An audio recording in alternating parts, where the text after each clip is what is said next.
Assalamualaikum warahmatullahi wabarakatuh. Halo adik-adik semuanya. Berjumpa lagi dengan saya, Putri Novianti dari Pendidikan Ekonomi Universitas Negeri Yogyakarta. Nah, pada pembelajaran kali ini, kita akan belajar masalah ekonomi dalam sistem ekonomi. Oleh karena itu, simak video ini ya. Materi pembelajaran pada pertemuan kali ini, kita akan membahas yang pertama, dampak sistem ekonomi Indonesia terhadap perekonomian Indonesia. Yang kedua, cara mengatasi permasalahan ekonomi. Nah, itu ada 9. Yang pertama, harga dasar dan harga tertinggi. Yang kedua, ada pasar monopoli. Yang ketiga, ada kenaikan harga bahan bakar minyak. Yang keempat, ada pengangguran. Kelima, ada masalah distribusi. Keenam, ada biaya ekonomi tinggi. Ketujuh, ada masalah pertumbuhan ekonomi. Delapan, ada inflasi. Kesembilan, ada kemiskinan. Nah, pada hari ini kita akan mempelajarinya satu persatu.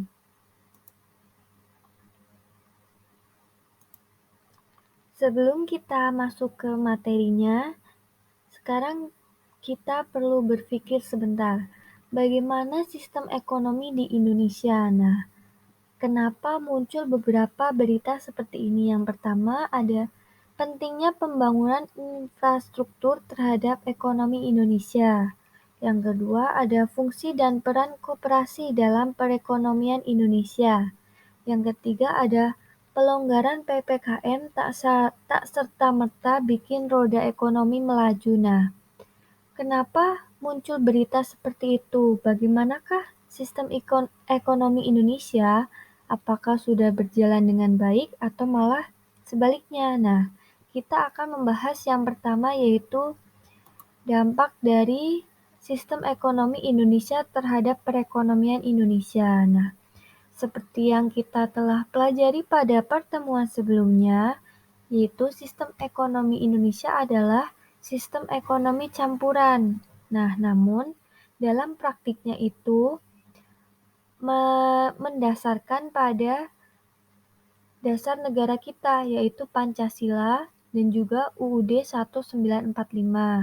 Nah, seperti yang ada di slide, yaitu berdasarkan ayat 2 dan 3 pasal 33 UUD 1945 menyebutkan bahwa cabang-cabang produksi yang penting bagi negara dan menguasai hajat hidup orang banyak dikuasai oleh negara. Nah, jadi sesuai dengan prinsip atau yang dianut sistem ekonomi Indonesia, yaitu sistem campuran, di mana di sini pasal 33 ayat 2 dan 3 itu masuk dalam sistem ekonomi komando. Sedangkan pasal 27 ayat 2 bahwa tiap warga negara itu berhak atas pekerjaan dan penghidupan yang layak bagi kemanusiaan. Nah, itu masuk ke dalam sistem ekonomi pasar. Jadi sistem ekonomi Indonesia itu campuran, ada dari sistem komando dan juga ada dari sistem ekonomi pasar. Tetapi dalam praktiknya itu mengedepankan nilai-nilai Pancasila dan UUD 1945. Nah, maka dari itu dampaknya apa? Jadi dampak dengan adanya sistem ekonomi campuran, maka kegiatan ekonominya itu lebih stabil. Nah, contohnya apa? Contohnya ketika penetapan harga dari pasar itu kan cenderung lebih menguntungkan dari pihak produsen. Nah, oleh karena itu ketika sistem ekonominya campuran, maka penetapan harga itu dari kedua belah pihak, antara dari pemerintah maupun pihak swasta. Nah, maka dari itu keadaan ekonominya cenderung stabil. Yang kedua, tidak adanya monopoli dari beberapa pihak, misal tidak adanya monopoli dari pihak pemerintah dan juga tidak adanya monopoli dari pihak swasta.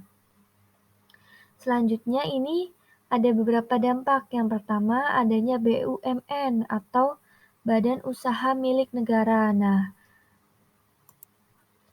Nah, dengan adanya BUMN ini, maka beberapa cabang produksi yang dianggap penting ini dikuasai oleh negara. Jadi, dapat diminimalisir monopoli dari pihak swasta. Namun kebalikannya ada juga BUMS atau badan usaha milik swasta, yaitu pemerintah di sini itu menganggap hak kepemilikan atas cabang produksi oleh pihak swasta itu juga ada. Jadi tidak hanya dikuasai dan dimiliki oleh pemerintah, tetapi pihak swasta juga menguasai dan memiliki beberapa cabang produksi. Selain itu, adanya koperasi. Nah, koperasi ini sesuai dengan nilai-nilai dari Pancasila dan UUD, yaitu berlandaskan kekeluargaan. Terus kemudian adanya serikat pekerja. Nah, serikat pekerja ini bertujuan untuk melindungi para tenaga kerja sehingga tidak adanya monopoli dari para pihak produsen. Nah, kalau di sistem ekonomi pasar kemarin, kita telah bahas bahwa produsen ini kan cenderung memonopoli tenaga kerja, yaitu mengeksploitasi tenaga kerja untuk menghasilkan produk yang sebanyak mungkin sehingga keuntungannya bisa meningkat. Nah, dengan adanya serikat pekerja ini, maka monopoli dari para pihak produsen itu dapat diminimalisir, sehingga tercipta kenyamanan kerja antara tenaga kerja dengan para produsen. Jadi, dampaknya itu bermacam-macam, ada dari sisi produsen, pemerintah, pihak swasta, dan juga pasarnya sendiri. Nah, oleh karena itu sistem ekonomi campuran ini cenderung lebih menguntungkan ekonomi Indonesia karena banyak pihak yang berperan, yaitu ada pemerintah, swasta, dan juga hak kepemilikan dari individu itu juga diakui oleh negara. Selanjutnya, itu kita akan membahas cara mengatasi permasalahan ekonomi. Nah, sistem ekonomi kemarin kita kan telah tahu bahwa sistem ekonomi dibuat untuk mengatasi masalah ekonomi yang ada. Yang pertama, kita akan membahas tentang harga dasar dan harga tertinggi. Nah, apa itu harga dasar dan harga tertinggi?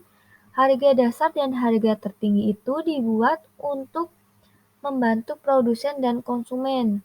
Jadi harga dasar itu membantu atau melindungi produsen. Diingat-ingat, harga dasar membantu produsen.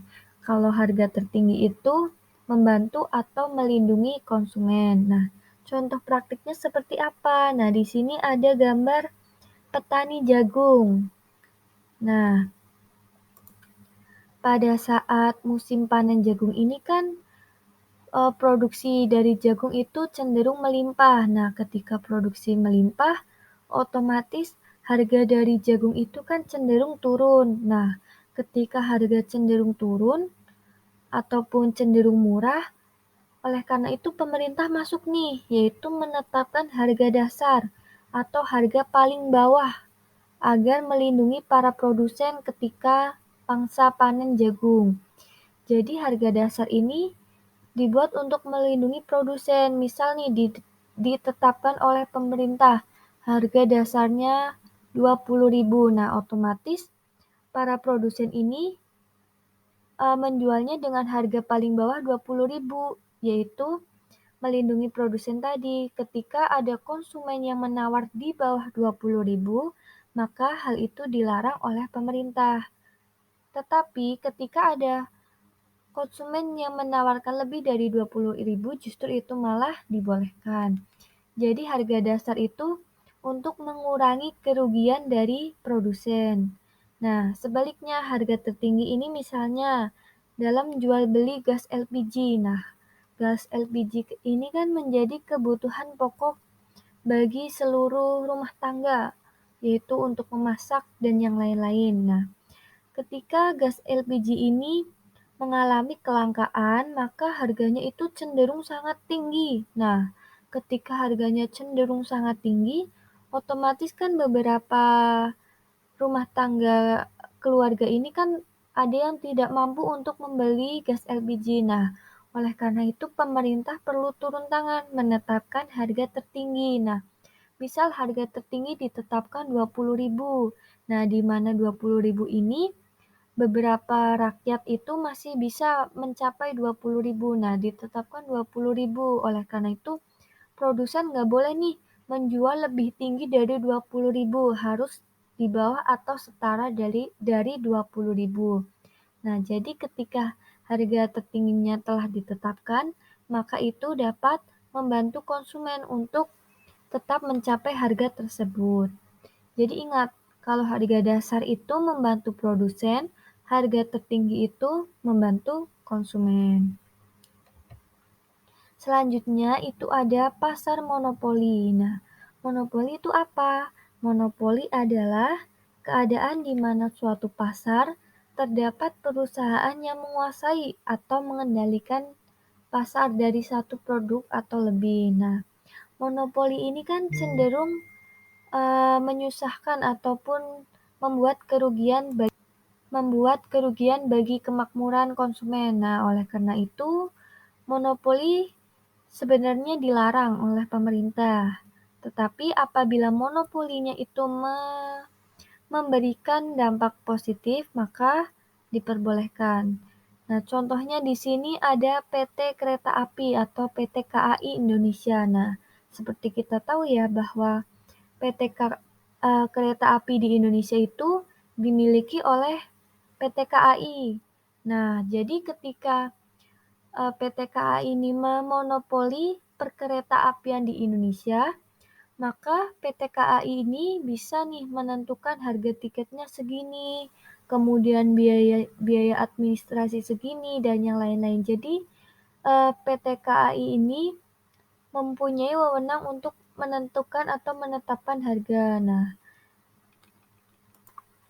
ketika PT KAI menetapkan harga, harus sesuai dengan keadaan ekonomi dari masyarakat. Misal nih, ditetapkan harga yang tinggi, tetapi kualitas dari pelayanan PT KAI sendiri cenderung menurun. Nah, oleh karena itu pemerintah perlu turun tangan untuk mengatasi hal tersebut.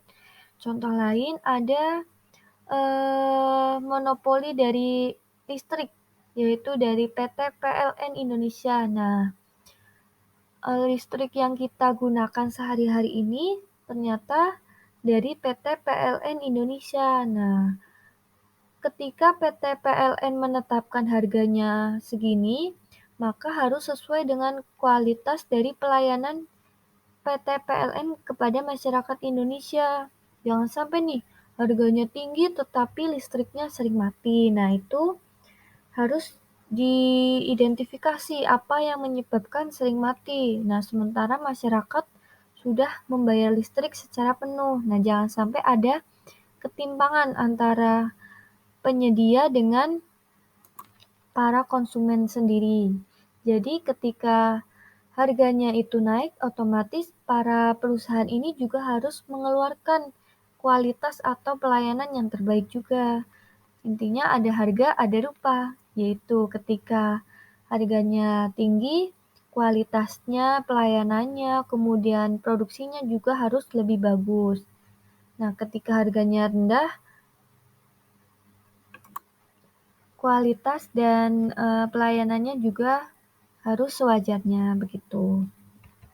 Kemudian yang ketiga itu ada kenaikan harga bahan bakar minyak. Nah, harga bahan bakar minyak yang kita tahu itu BBM atau yang sering kita gunakan sehari-hari untuk kendaraan motor kita.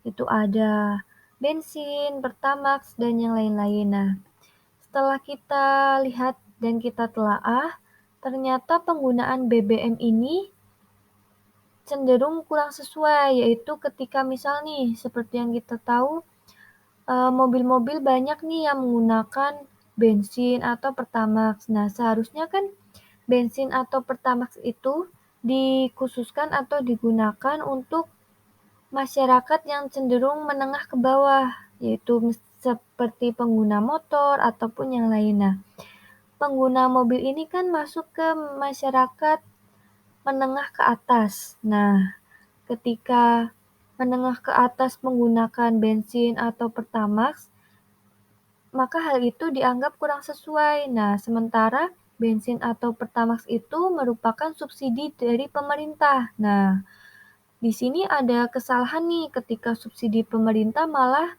digunakan untuk masyarakat menengah ke atas, bukan menengah ke bawah. Nah, maka dari itu subsidi dari BBM ini cenderung salah arah. Nah, maka dari itu diperlukan pemerintah untuk meningkatkan harga bahan bakar minyak. Jadi, ketika para pengguna mobil ini seharusnya menggunakan BBM sesuai dengan kemampuannya. Sementara untuk subsidi Pertamax dan bensin itu digunakan untuk masyarakat yang cenderung menengah ke bawah. Selanjutnya, yang keempat itu ada masalah distribusi. Nah, masalah distribusi ini menimbulkan yang namanya eksternalitas. Nah, apa itu eksternalitas? Yaitu biaya tambahan yang harus dikeluarkan untuk suatu barang sehingga meningkatkan biaya ekonomi. Nah, contohnya itu konsumen akan memperoleh harga barang yang lebih mahal, sedangkan produsen akan mengeluarkan tambahan biaya untuk kegiatan yang tidak perlu. Nah, jadi masalah distribusi. Nah, kita tahu kemarin udah bahas distribusi, yaitu ini berkaitan dengan pengiriman barang dari produsen ke konsumen. Nah, jadi di Indonesia sendiri masalah distribusi juga cukup banyak ya. Misal distribusi barang dari Jawa ke Papua. Nah, akses akomodasi dari Jawa ke Papua itu kan cenderung sulit. Seperti jalannya sulit, mau lewat jalur apa, dan yang lain-lain. Nah, itu cenderung susah. Nah, maka dari itu perlu nih peran pemerintah untuk menangani hal tersebut, yaitu masalah distribusi. Jadi, jangan sampai menimbulkan eksternalitas. Misal, ada konsumen beli barang dari Jawa diantar ke Papua. Nah, ongkos kirimnya kalau normal itu misal 20.000. Nah, ketika adanya misal jalan rusak atau jembatannya rusak, terus lewat jalur laut itu ombaknya cenderung sedang naik. Nah, ketika ada masalah-masalah tersebut, maka biaya untuk distribusinya kan cenderung lebih banyak. Maka timbullah tadi yang namanya eksternalitas, yaitu adanya tambahan biaya. Nah, jadi konsumen itu otomatis akan membayar lebih banyak dari tadinya normal pengiriman 20.000 bisa menjadi 30.000. Nah, itu kan cenderung merugikan konsumen. Sementara produsen juga mengeluarkan biaya-biaya yang lain yang cenderung tidak perlu. Nah, oleh karena itu perlu nih peran pemerintah untuk mengatasi hal-hal tersebut. Minimal dari akomodasi nih harus dipikirkan ke pelosok-pelosok itu bagaimana bisa dijangkau atau tidak. Apabila susah, perlu penanganan yang lebih lanjut. Seperti itu. Kemudian yang kelima itu ada biaya ekonomi tinggi atau high cost economy. Nah, biaya ekonomi tinggi itu juga disebabkan adanya eksternalitas, yaitu biaya tambahan. Nah, biaya tambahan ini kalau tadi kan distribusi eksternalitas dari distribusi. Nah, sekarang eksternalitas dari biaya ekonomi tinggi itu apa? Misal, adanya pungli, terus kemudian adanya biaya administrasi yang cenderung dipersulit dan memakan waktu ataupun memakan biaya. Nah, misal ketika suatu barang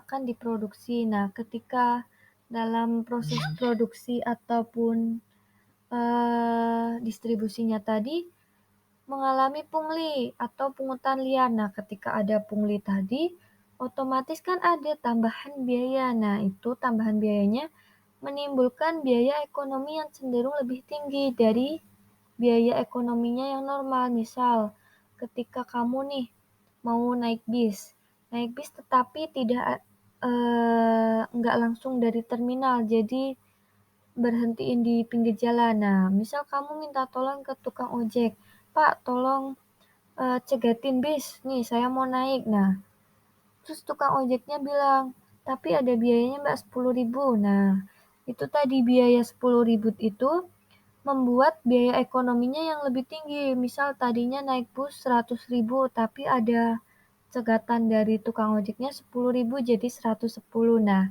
biaya ekonomi tinggi itu cenderung menimbulkan efek yang buruk, yaitu konsumen jadi lebih banyak mengeluarkan biaya untuk para eksternalitas tadi. Oleh karena itu, perlu nih peran pemerintah untuk memberantas para pungli, juga koruptor, dan yang lain-lain itu yang menyebabkan biaya ekonominya menjadi lebih tinggi. Selain itu juga memberikan dampak yang buruk juga bagi investor-investor ketika mau investasi malah nggak jadi, nggak mau lah investasi, biaya ekonominya tinggi. Nah, ketika biaya ekonomi tinggi, otomatis harga barang dari suatu produk itu juga cenderung akan tinggi. Nah, makanya perlu peran pemerintah untuk lebih membersihkan ataupun eh, memastikan bahwa biaya ekonomi tinggi ini tidak terjadi. Contohnya seperti membersihkan aparatur negara dari korupsi, terus kemudian ada penyederhanaan birokrasi ataupun pengurusan berbagai perizinan sesuai dengan SOP yang berlaku. Terus kemudian ada melindungi para investor. Jadi ketika ada yang mau investasi ke Indonesia itu cenderung tidak takut apabila biaya ekonominya tinggi. Terus kemudian pelayanan satu atap nih, ini yang paling penting. Pelayanan satu atap, jadi semuanya itu harus terarah. Apabila satu dari pemerintah ya semuanya cabang-cabang produksi dari pemerintah. Nah, pihak swasta jangan ikut campur. Kalau pihak swasta udah ikut campur, nah udah tuh. Mungkin bisa terjadi korupsi ataupun yang lain. Jadi, lebih memprioritaskan pelayanan satu atap yang bersih dan mudah dan jelas untuk dipahami dari para masyarakat. Seperti itu. Selanjutnya yang keenam itu ada masalah pertumbuhan ekonomi. Nah, apa itu pertumbuhan ekonomi? Pertumbuhan ekonomi adalah peningkatan dalam kemampuan dari suatu perekonomian dalam memproduksi barang dan jasa. Nah, jadi pertumbuhan ekonomi itu produksi barang dan jasanya meningkat. Nah, kapan dikatakan pertumbuhan ekonomi meningkat? Yaitu ketika PDB atau produk domestik bruto itu PDB ya, bukan PDP. PDB itu meningkat. Jadi, PDB meningkat, maka pertumbuhan ekonomi meningkat.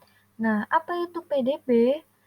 Sering kali kita dengar di bab-bab yang lain PDB. Nah, PDB itu produk domestik bruto yaitu peningkatan produksi dari barang dan jasa. Nah, misal nih produsen-produsen meningkatkan PDB atau meningkatkan produksinya. Nah, otomatis akan berdampak pada pertumbuhan ekonomi yang semakin meningkat. Nah, sekarang bagaimana cara meningkatkan PDB? Yang pertama yaitu meningkatkan produksi sumber daya alam. Nah, seperti yang kita tahu, Indonesia itu sumber daya alamnya sebenarnya sangat melimpah dibandingkan dengan negara yang lain. Dibandingkan dengan Singapura ataupun negara maju yang lain. Indonesia itu paling banyak memiliki kekayaan sumber daya alam. Nah, namun untuk mengolah sumber daya alam itu menjadi memiliki nilai ekonomi, Indonesia masih kurang itu. Nah, oleh karena itu, perlu nih peningkatan produksi sumber daya alam agar mampu meningkatkan pertumbuhan ekonomi Indonesia. Yang kedua, ada peningkatan kualitas sumber daya manusia. Nah, sumber daya manusia ini juga wajib ditingkatkan. Nah, makanya sekarang ada namanya sekolah kejuruan. Misal nih kamu pengen kerja di bagian otomotif ataupun industri atau teknik. Nah, sekarang SMK aja udah ada jurusan seperti itu. Jadi lebih terarah ataupun lebih untuk mengasah kualitas dari sumber daya manusianya sendiri. Yang ketiga ada peningkatan modal dan teknologi. Nah, jadi ketika semakin banyak modal, maka produksinya juga cenderung semakin meningkat. Teknologinya semakin baru, produksinya juga akan semakin bertambah banyak. Ketika produksi bertambah banyak, maka pertumbuhan ekonomi masyarakat akan cenderung meningkat. Seperti itu.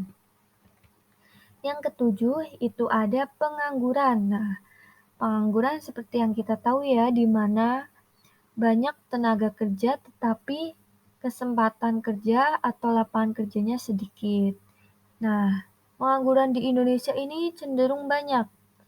Makanya cara mengurangi pengangguran itu yang pertama ada mengendalikan jumlah pertumbuhan penduduk dan meningkatkan kegiatan produksi. Nah, mengendalikan jumlah pertumbuhan penduduk ini seperti slogan pemerintah, yaitu KB 2 anak lebih baik. Nah, itu salah satu cara untuk menekan angka pertumbuhan penduduk Indonesia.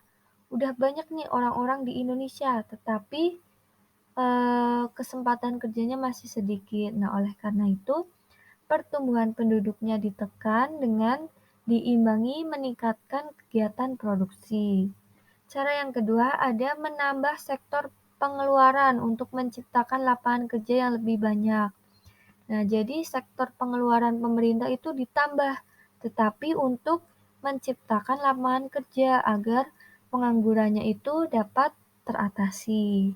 Yang ketiga, meningkatkan kualitas tenaga kerja dengan membuka lembaga kepelatihan. Nah, jadi kualitas tenaga kerja ini harus diasah dengan membuka beberapa lembaga kepelatihan, misal kepelatihan untuk menjahit, atau dari segi otomotif, teknik, dan yang lain-lain. Yang keempat, membuka lapangan kerja secara merata di berbagai daerah. Dan yang terakhir, memperbanyak ekspor tenaga kerja ke luar negeri. Yang selanjutnya, yang kedelapan itu ada inflasi. Apa itu inflasi? Merupakan suatu proses meningkatnya harga-harga secara umum dan terus-menerus. Atau bisa juga inflasi itu jumlah uang yang beredar di masyarakat meningkat. Selain harganya meningkat, jumlah uangnya juga meningkat. Nah, ketika jumlah uang meningkat, maka nilai nilai dari uang itu akan menurun. Nah, untuk mengatasi inflasi itu, pemerintah perlu mengeluarkan yang namanya kebijakan moneter dan kebijakan fiskal. Yang pertama, kebijakan moneter, yaitu menjual surat berharga milik pemerintah. Nah, misal ketika terjadi inflasi, pemerintah nih perlu menjual surat berharga, sehingga ketika surat berharga dijual, maka pemerintah dapat pemasukan untuk dapat menurunkan inflasi yang terjadi. Yang kedua, menaikkan suku bunga diskonto. Nah, jadi suku bunga bank itu dinaikkan. Nah, ketika suku bunga dinaikkan, maka masyarakat cenderung akan berbondong-bondong untuk melakukan menabung atau jadi ketika suku bunganya naik, maka masyarakat cenderung akan menabung. Nah, itu dapat mengurangi inflasi. Yang kedua ada kebijakan fiskal. Yang pertama, meningkatkan pajak. Nah, jadi ketika pajaknya ditingkatkan, otomatis uang yang beredar di masyarakat itu akan cenderung menurun, yaitu untuk membayar pajak. Nah, ketika uang beredarnya cenderung menurun dan kembali normal, maka inflasi dapat diminimalkan. Yang kedua itu ada memperketat pengeluaran. Jadi pengeluaran yang tidak perlu itu cenderung diperketat agar jumlah uang yang beredar itu semakin menurun dan inflasi dapat teratasi. Yang terakhir itu ada kemiskinan. Nah, kemiskinan semuanya pasti udah tahu lah. Kemiskinan itu keadaan saat ketidakmampuan untuk memenuhi kebutuhan dasar seperti makanan, pakaian, tempat berlindung, pendidikan, dan kesehatan. Jadi, ketika kebutuhan dasar atau kebutuhan primernya itu tidak dapat terpenuhi. Nah, kemiskinan ini dapat disebabkan oleh kelangkaan alat pemenuh kebutuhan dasar, atau juga ada sulitnya akses terhadap pendidikan dan pekerjaan. Nah, maka dari itu perlu nih penanganan dari pemerintah terhadap kemiskinan. Contohnya misal pemerintah mengeluarkan kebijakan pendidikan wajib belajar 9 tahun. Nah, sekarang kan sudah diperbarui ya, jadi wajib belajar 12 tahun sampai jenjang SMP. Nah, itu merupakan salah satu cara untuk mengatasi kemiskinan. Terus juga ada peningkatan fasilitas, baik di berbagai daerah maupun kota. Jadi, fasilitas-fasilitas di kota maupun daerah itu cenderung ditingkatkan untuk lebih pemerataan.